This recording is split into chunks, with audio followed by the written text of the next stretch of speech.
The weirdest part about reviewing this DLC is that it's free, so how could I not recommend it? Unless it's a character that completely breaks the game and makes it worse for everyone, which is not the case at all. Is Muzan worth it? Yeah. For the price of free? Absolutely yes. Full stop. That said, we can definitely take a look at his entire moveset, and I want to give you my thoughts on the character's design and also give you some tech and combos, of course. And I'll start off by saying that they absolutely nail the fan service aspect of this character. For instance, this is what his victory screen normally looks like, but if he wins against Tanjiro, he has something unique that looks like this. They could have easily stopped right there, but instead they also gave Tanjiro a unique victory screen when he wins against Muzan, and that's just going above and beyond. Tanjiro also has a unique interaction with Muzan that I'm not sure it's intentional, but if Muzan doesn't tech after Tanjiro's grab, Tanjiro just gets to do an infinite combo. Like, there's no combo timer. Feels like a glitch, so make sure to tech if you're Muzan after a grab. Whenever he loses a match, he doesn't fall like everyone else, he just stands up before we go to the victory screen. Like, the character cannot canonically lose to anyone. And I even love his alternate colors, so much so that I wish we could select alt colors in this game. On the gameplay side of things, we have to talk about this walking animation, because what the hell? Dude just turns to smoke by walking, and while initially this does look mind-blowing, it's kinda sick. I think after the novelty has passed, this is one fan service thing that I just wish they didn't do, because gameplay wise it's just gonna be annoying. It's visual clutter, especially in a mirror match with two Muzans moving around. I liked when they did this on Muichiro because it only happens when he uses boost or surge, but having this permanently feels like it's a bit much. Now there's more fan service to talk about, especially on his ultimate attack, but we'll talk about it when we get to it. First, this character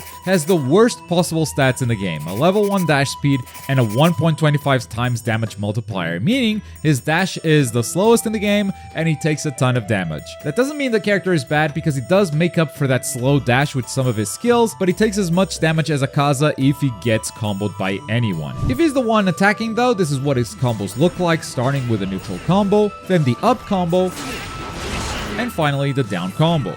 I like that they're pretty much just 4 hits, simple and clean, 1 button per attack. The first 2 attacks are actually loopable if you delay correctly, which can be useful if you're out of meter to get a bit more damage, or even to mess with your opponent on block. It's a very strong staggering tool. His jumping attacks are incredible. Not only are they very quick and deal good damage, the hitbox is so good, he can just go from the ground into jumping combos easily. This is going to be used in a lot of his stuff. His jumping tilt attack is also great. It's got insane range, and it's not just a kick. It's also the ground effect that comes after it. You can't follow this up with normal attacks if it hits far away though. You're gonna have to use skills for that. His grab might be familiar if you've ever played Enmu. It's very similar, and we all know how good that grab is. And then we have his heavy attack. I like how fast it comes out. Fast heavy attacks are generally good, but it also has a glaring weakness. Even though he raises the foot so high, it doesn't catch jumps super well. And let's wrap up his animations before moving on to skills. Here is his boosted finisher, as well as his surge activation.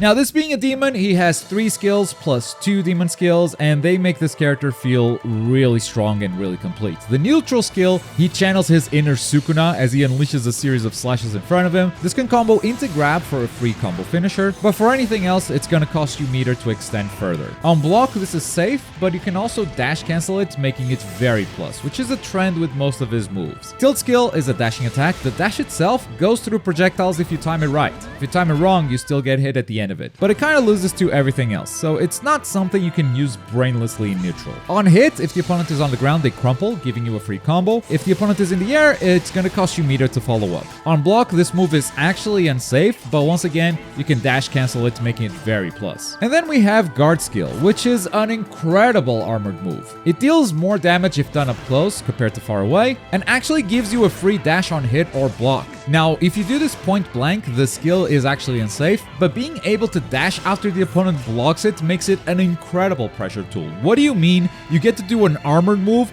and make it plus on block by dashing. It's insane. Moving on to his demon skills, his neutral demon skill is also an armored move. This one hits in this whole wide area, and from up close you can actually dash cancel it for a combo. From far away you're gonna need to use tilt skill or tilt demon skill, which we'll look at next. On block, much like guard skill, this is very unsafe, but you can dash to make it safer. This does have a gap, however, which the opponent can exploit with a parry or some other option. Last but not least, Tilt Demon Skill is a full screen teleport that gives you a combo for free on hit, but is very unsafe on block. That said, you can cancel this move into other skills or jumping steps to make it harder to punish. Both of his demon skills are incredible buttons for different reasons. Tilt Demon Skill is incredible at catching zoners or even teleporting to the opponent after they throw an assist, because they think they're about to start their offensive and let their guard down. And he really needed something like this because of his level 1 dash speed. It's basically the move that lets him be aggressive. Once he gets closer, he has a lot of tools to apply pressure from the mid-range and stay very safe while doing so. Demon Skill is armored and very safe to throw out if you're close to the opponent. You're almost guaranteed to hit or at least to make them block, which you can turn into your advantage by dashing immediately after. If you happen to attack their guard, you could pressure with the first 2 attacks or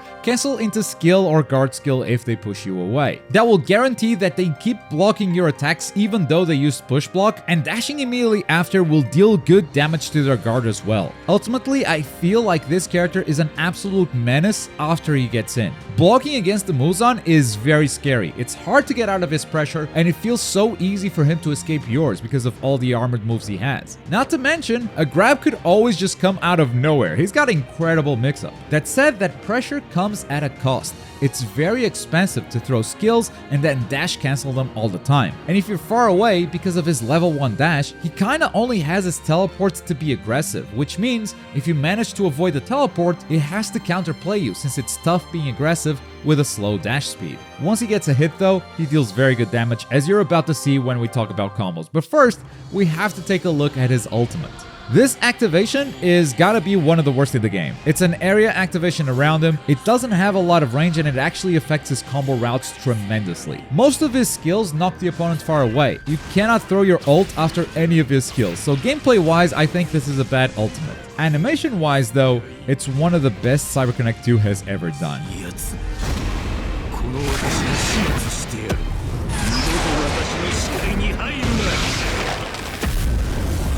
That's what it normally looks like on Slayers, but if you do it on Demons, they'll have a bonus reaction to it. In fact, there are a couple of unique reactions in there as well that you might recognize. There are some cool Easter eggs here. I really like Enmu's, that one made me laugh. But let's do some combos. When you start with the basic attack, you should be dealing at least 50% damage, and that's because of that incredible jumping attack and the final link of skill into grab. 5,000 damage for 3 bars, baby.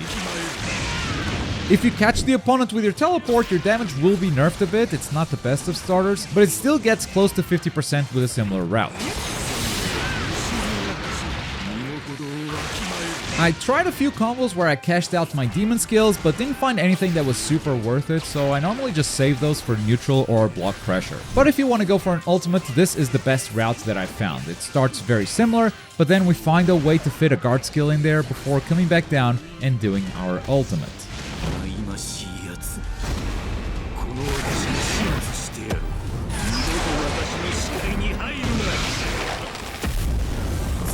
I couldn't figure out a real touch of death. I got to 92% on Akaza with this combo you're seeing right now, so I just equipped some gear to make sure we get the full 100% right here.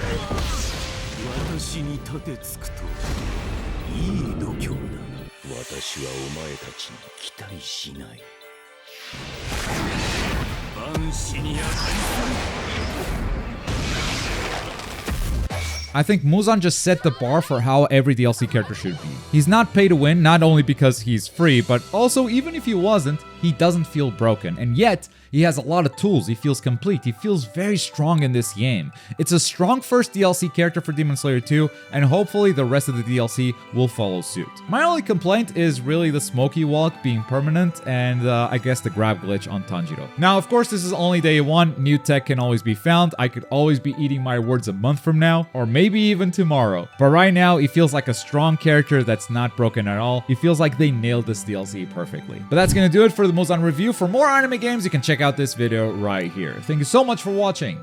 Bye.